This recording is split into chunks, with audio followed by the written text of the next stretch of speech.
Va ora in onda Chilometro Zero, agricoltura, pesca e ambiente, a cura di Lorenzo Viviani.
Modestamente.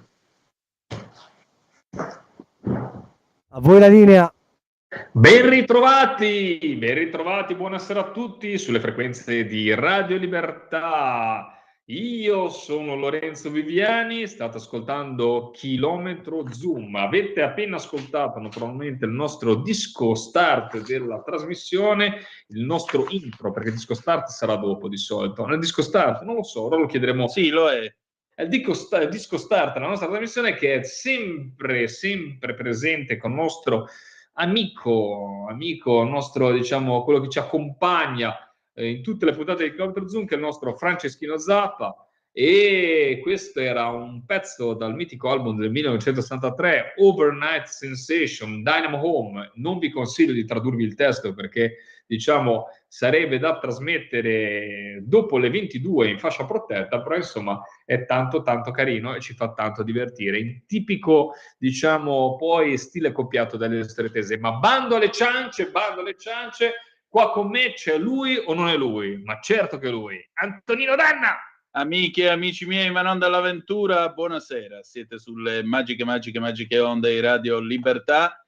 Questo è Chilometro Zoom, il drive time in mezzo ad agricoltura e ambiente, pesca e ambiente. Io sono Antonino Danna e questa è la puntata numero 918 di oggi, venerdì 17 di gennaio dell'anno del Signore 2025. Tra l'altro oggi è pure Sant'Antonio Abate, protettore di tutti gli animali, nei bellissimi sagrati, nelle campagne si fa la benedizione degli animali e si fanno anche le vampe tradizionali e una certa malinconia mi assale. Avete ascoltato appunto Frank Zappa, Dynamo Ham 1973 e noi naturalmente cominciamo la nostra trasmissione con le nostre solite coordinate 340 670 9659 se volete dire la vostra attraverso la Zap o il WhatsApp, oppure 0292947222 se avete voglia di intervenire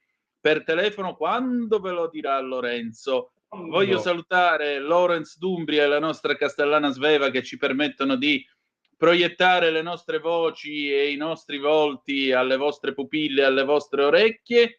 E in particolare vi voglio ricordare, come sempre, date il sangue in ospedale, serve sempre, salverete vite umane, chi salva una vita umana salva il mondo intero. Secondo appello, radiolibertà.net, fesso chi non lo legge perché vi perdete un bellissimo giornale online all'interno del quale troverete, e l'ascolterete tra l'altro alle 18 liberamente del direttore responsabile Giovanni Sallusti, Auto da Fe di Giulio Cainarca, la rassegna stampa di Semivarin e molta altra bella roba ancora, incluse le videopillole, interventi vari ed eventuali che vi interesseranno non poco. Orbene, caro Lorenzo, sono le 17:40 di questo venerdì 17. Sì. Non so se sono di quei venerdì 17 porta fortuna, porta sfortuna, dobbiamo fare ampi gesti come si dice?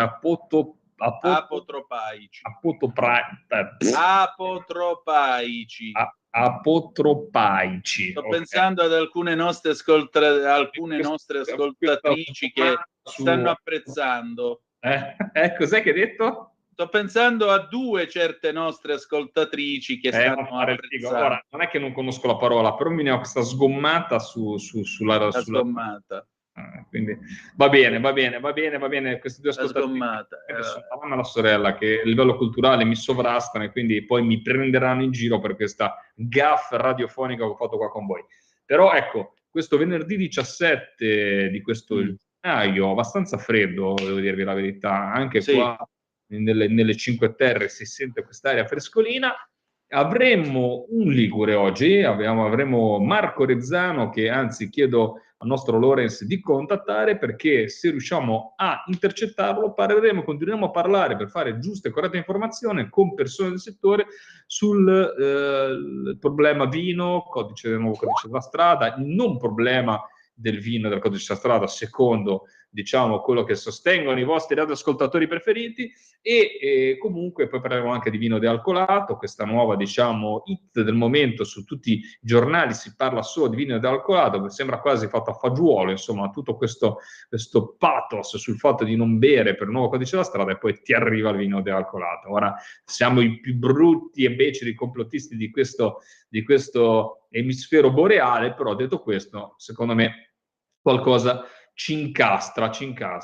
Quindi avremo Marco Rezzano, poi forse avremo il nostro esperto in maiali, l'amico Colinelli, che ci parlerà in un giorno come questo in cui si benedicono gli animali. Andiamo noi naturalmente in controtendenza, andiamo a parlare con chi fa allevamento e che li fa diventare dei prosciuttini. Ora, con questo mi sono giocato la benevolenza di tutte le associazioni ambientaliste, ma era una battuta magari un po' brutta, però insomma possiamo anche parlare di quegli animali che naturalmente sono per l'allevamento e sono allevamenti di estrema qualità, quindi a parte gli scherzi poi si parla veramente di un'eccellenza del nostro paese, dove paradossalmente anche la tutela della salubrità, soprattutto per i consumatori, ma anche della vita stessa, del benessere animale, viene sempre perseguita al massimo. Quindi, a parte la battuta che non ci stava neanche troppo bene, insomma, poi sappiamo che parliamo con persone che amano il loro lavoro, naturalmente hanno un approccio paradossalmente magari diverso dal nostro. Io non riuscirei mai a allevare un animale magari per poi insomma, portarlo al macello, però esiste allevamento, fortunatamente esiste allevamento, fortunatamente esiste uno che ha una mentalità che viene dalla mentalità agricola, che è quella di destinare poi all'uso e consumo e diciamo, all'industria alimentare. Quindi insomma bisogna anche avere un po' i piedi per terra, giusto amico mio? Beh, questo sicuramente. Comunque, il nostro ospite è pronto al telefono, io direi di E introdurlo. allora diamo un caro saluto all'amico Marco Rezzano, presidente dell'associazione sommelier italiana per quanto riguarda la Liguria, quindi AIS Liguria. Ciao Marco, benvenuto sulle frequenze di Radio Libertà. Ciao, buongiorno a tutti, grazie dell'invito Lorenzo. Ciao Marco, te sei ospite Ciao. naturalmente fisso, insomma ti sentiamo ogni tanto sulle frequenze della libertà, hai sempre dato dei gran consigli. In questi giorni non si fa altro che parlare, quindi sei naturalmente in collegamento qua con l'amico Antonino Danna. Ben trovato. Antonino, ciao Antonino. Siamo questa coppia pazza, però cerchiamo anche di fare un po' di informazione, a parte dire una serie di castronerie magari, però di fare una corretta informazione su alcuni temi. Abbiamo avuto questo panico, paradossalmente, proprio in un momento in cui la gente si siede a tavola tutta insieme, paradossalmente in un momento in cui si beve magari anche un bicchiere di più, però c'è stato questo, diciamo, panico totale, anche ripreso, fatemi dire, da chef stellati, da ristoranti famosi, in cui praticamente si lamentava questa paranoia nel bere un bicchiere di vino a tavola in più per i problemi dati da una cosa della strada. Abbiamo spiegato molto bene nelle altre puntate con ospiti eccellenti che non è cambiato nulla nei valori, nei limiti che devono essere elevati dalla polizia stradale per quanto riguarda, che mi sembra adesso, se non mi sbaglio, sia quello dello 0,5 nel test che vengono svolti proprio dalla polizia stradale. E quindi c'è solo stato un inasprimento naturalmente delle pene, soprattutto delle pene per i recidivi. Quindi si vuole andare a combattere veramente chi fa un abuso, chi si ubriaca, chi si mette al volante in stato confusionale. Detto questo, chiediamo a te, Marco, che lavori nel settore, quindi sei uno che paradossalmente deve bersi un qualche bicchiere di più, anche se naturalmente bevi, spunti, e anche tante volte, cioè non è che lo proprio inghiotti, però insomma il vino ce l'hai di casa ed è il tuo lavoro valutare, raccontare, come dici molto bene, com'è il vostro obiettivo, la vostra mission, quella di raccontare il vino alle persone. Ecco, una persona come te che insomma è a braccetto col vino tutti i giorni, come l'ha vissuto questo nuovo codice della strada e quello che insomma pensi che può essere un messaggio corretto verso le persone? Grazie Lorenzo di coinvolgermi in questo ragionamento, perché è una cosa che ovviamente sta a cuore a me come a tutte le persone che hanno attività. Io se mi giro il cappello da narratore del vino divento ristoratore, però vorrei anche demonizzare questo terrorismo psicologico che si sta facendo in questo momento, perché come ben ricordiamo sono circa 11 anni, se non sbaglio, dal 2013 voglio dire, che sono state introdotte queste regole con le soglie di tolleranza. Nel 2013 mi ricordo che tutti ci eravamo dotati di alcol test, ce lo portavamo in giro eccetera, poi ci siamo un po' abituati. Ora si è iniziato a riragionare su questo aspetto, ma le soglie non sono cambiate, i livelli non sono cambiati.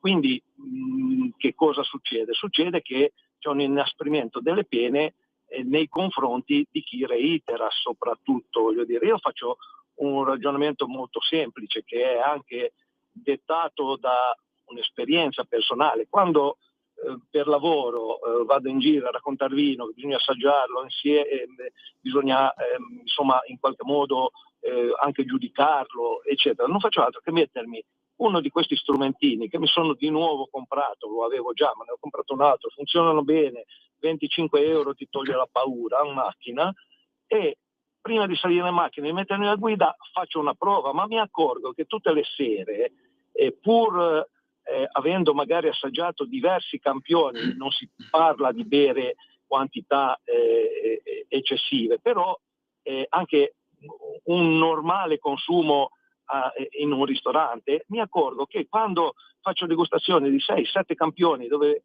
bevo il giusto, l'alcol test non segna, non rileva neanche la presenza di alcol. E andiamo intorno allo 0,2 quando esci da una cena dove hai mangiato e in 2 magari hai consumato una bottiglia, in 2.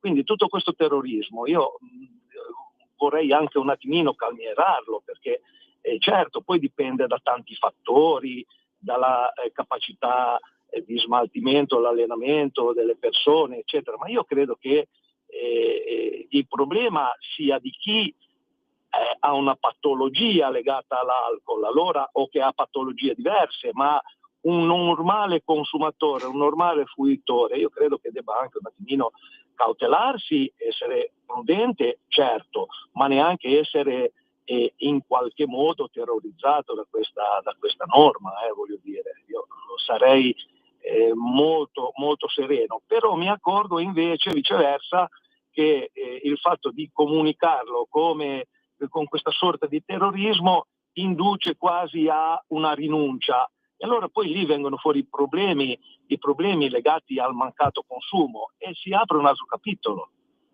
Lorenzo. Assolutamente, ma guarda, io voglio anche riportare la mia esperienza, l'ho già detto, è venuto a parlare di questo, che probabilmente sei un produttore di vino e non lo so, anzi dovremmo assaggiarlo. Il vicepresidente del Senato, nonché ex ministro dell'agricoltura, Gianmarco Centinaio, e ha portato la sua esperienza, naturalmente, me ne hanno conosce il vino parlato, anche da Lorenzo, me ne hanno produttore. parlato e sono curiosissimo di assaggiarlo, inoltre un po' pavese se non sbaglio. Sì, anzi, un amico comune mi la ha prossima chiesto settimana anche cercherò di scroccarli da buon se libro una bottiglia. se Dovremmo riusciamo assaggiarlo ad nel libro e vedremo. assaggiarlo anche insieme mi farebbe molto piacere. Vediamo un attimo ci togliamo questa curiosità. Però detto questo, la cosa che stavo riflettendo è questa. Io a Natale riporto a tutti, così lo dico ai nostri ascoltatori che magari non bevono il bicchiere, io ho bevuto con, diciamo, allegria e compagnia, non è che ho bevuto in maniera compulsiva, però diciamo che già non è che ero al zillo, però non mi sarei già messo alla guida, perché io sto molto attento a questa cosa qui. Mi sono fatto il test, diciamo anche un po' sob, e comunque sia, chi ce la va di più, chi ce la va di meno, non tutti sotto la soglia in casa mia, abbiamo fatto questa prova prima dei miei, diciamo, familiari che tornavano a casa, io ho fatto anche la prova, anche se non dovevo guidare, avevo uno 02, 03, 02, 03, e devo dire la verità, insomma, avevo mangiato e non mi ero dato il limite, soprattutto perché non dovevo guidare, quindi non è che mi sono detto non bevo un bicchiere di più. Quindi secondo me bisogna realmente stare molto attenti nella comunicazione che arriva. Poi certo, se uno è in uno stato anche euforico, confusionale, e ragazzi, non dovete mettervi alla guida, cioè la disattenzione è inutile dire tanto io l'ho sempre fatto, no, perché quando comunque sia una persona è alterata, puoi essere bravo quanto vuoi, puoi essere attento quanto vuoi, che secondo me è proprio un fatto di garantire la sicurezza, anche perché come è stato dimostrato poi si fanno dei danni giganteschi, ci sono troppe famiglie che hanno pianto morti sulla strada, sì di chi purtroppo li provoca, ma soprattutto le persone che non sono colpevoli, che si trovano in mezzo a un incidente perché uno ha bevuto un bicchiere di troppo. Quindi sacrosanto è giusto reprimere in maniera pesante, soprattutto i recidivi con l'alcol lock o altri tipi di mezzi, ma non andiamo nel compenso, per ritornare all'argomento principale, in paranoia. Per questo, Antonino, se vuoi aggiungere qualcosa a te, se mai chiedevo un'altra cosa al nostro... No, io vi volevo leggere appunto un ascoltatore che arriva un po' in ritardo sulla nostra conversazione, dice: da quando è entrato in vigore il nuovo codice della strada il consumo del vino nella ristorazione è calato del 40%. Fatevi due domande. Sì, ci sta.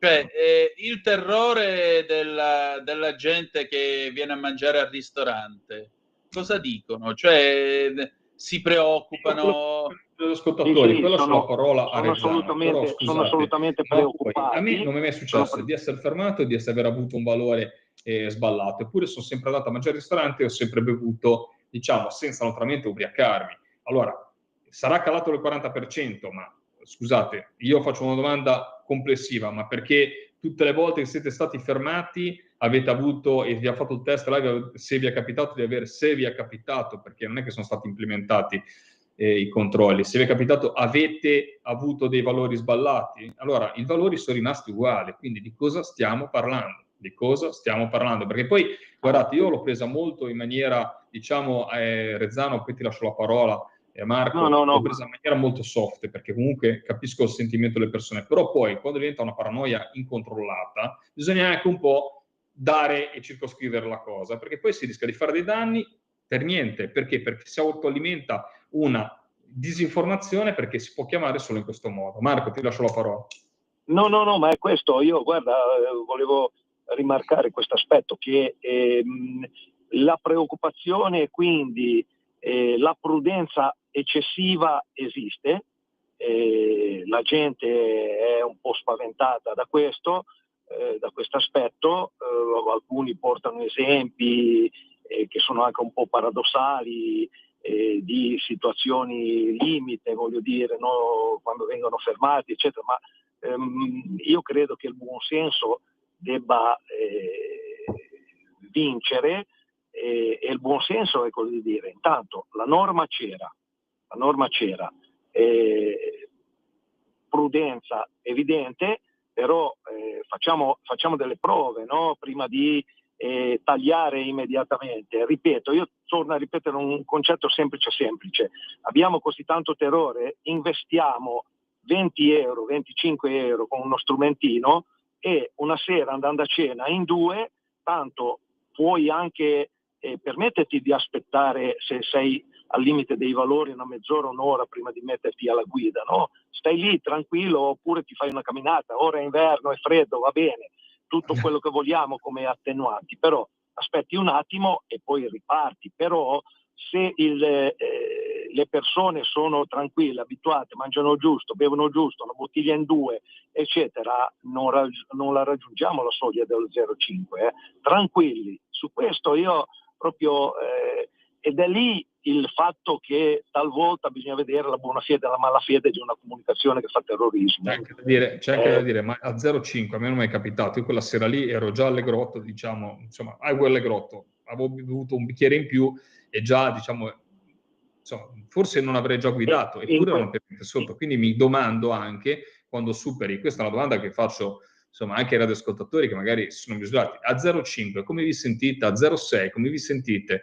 Perché anche quello, perché poi se a 0,5 io sono ubriaco o comunque alterato, è giusto che non guido, è inutile che ce lo raccontiamo. Se poi uno dice ma la rischio, non è giusto. Cioè, se, io a 0,5 ci sono arrivato, ho voluto anche capire questo aspetto recentemente. Tu hai parlato di Natale, delle feste, eccetera. Io ti dico anche la sera precisa, non dovevo guidare, sono andato a cena da un amico che conosci anche tu, a Chiavari, tra l'altro, e veniva fuori il rosso sull'alcol test, ma io ero tranquillo, però non mi sono messo certamente alla guida, guidava un'altra persona ovviamente, però ero tranquillo, non è che fossi fuori dalla grazia di Dio, non fossi in facoltà, non avessi la facoltà dell'intendere, del volere o della capacità cognitiva, voglio dire. Quindi vuol dire che c'è anche una soglia di tolleranza poi dopo a quel livello lì. Quindi arrivare allo 0,5 ci vuole perché arrivi a 0,5 con non meno di una bottiglia. Certo che se ti bevi una bottiglia nell'arco di una cena, allora poi dopo devi preoccuparti. La bottiglia non è che proprio diciamo che la bottiglia devi preoccuparti di portarti uno che non beve, e se vai fuori in 4, uno fai la testa di cuoio, beve un bicchiere e non più e non altro. Se no, se vuoi bere normale, regolare, come succede in circostanze come quelle dove il consumo medio potrebbe essere mezza bottiglia, mezzo litro, una bottiglia un po' in due a cena, voglio dire, stai tranquillo che sei dentro i limiti. Ti faccio una domanda invece, Marco. 17,58, quindi abbiamo veramente qualche secondo per rispondere. Vino dealcolato, ne abbiamo parlato anche in passato, non è una cosa che ci fa impazzire, però io ti inserisco questo ragionamento. Meglio che sia rimasto dentro al concetto di vino, come diceva Federvini, se non mi sbaglio, qualche anno fa, che farlo uscire e farlo diventare una bevanda che poteva fare concorrenza esterna e magari in mano a qualche multinazionale di turno. Te cosa ne pensi? Potrà essere un prodotto? Io, per dirti, sono uno che non beva, io piuttosto mi bevo qualcos'altro, io non bevo neanche, lo dico proprio da consumatore, non bevo neanche la birra, quella zero, perché o Sì. bevo la birra o non la bevo, come in questo caso berrei il vino o non lo berrei. Ma secondo te è un prodotto che potrebbe avere un tipo di presa, una cosa che ci possiamo raccontare? Secondo te come sarà questa? Ci sta, bisogna verificarlo. Intanto l'argomento secondo me dovrebbe essere affrontato in due direzioni. Prima direzione, averlo tenuto all'interno del comparto vino, quindi non averne cambiato la definizione. È un'opportunità a alcune aziende, quelle che vogliono, che hanno l'opportunità di, una volta creato il prodotto vino, di sottrarre l'alcol, di farlo, lo possono fare, è un'opportunità in più. Teniamo conto che per fare questa operazione entriamo in un ambito chimico-fisico e quindi devi andare dentro a sottrarre qualche cosa al vino una volta che quello sia fatto. Teniamo conto di quello. Eviti una concorrenza, sì, ovviamente, e quindi per qualche azienda, non le aziende piccole, non gli artigiani, sicuramente questo è un discorso più da azienda dimensionata se non da azienda industriale, però potrebbe essere un'opportunità per il comparto. Altra cosa è parlare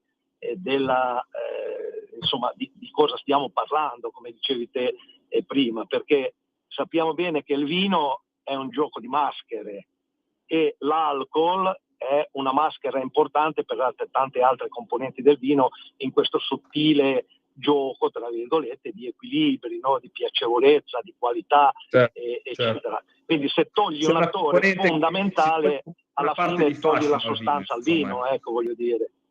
Certo, si toglie una parte, diciamo, del suo perché.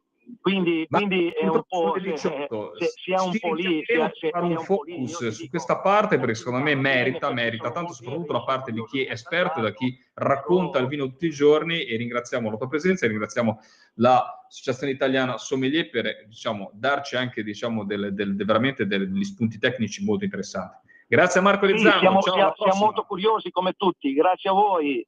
Grazie Marco. E allora adesso liberamente del direttore responsabile di Radio Libertà, Giovanni Sallusti. Non me lo volevi far dire a me, abbiamo capito, grazie. Bene. Al rientro lo dici tu. Stai ascoltando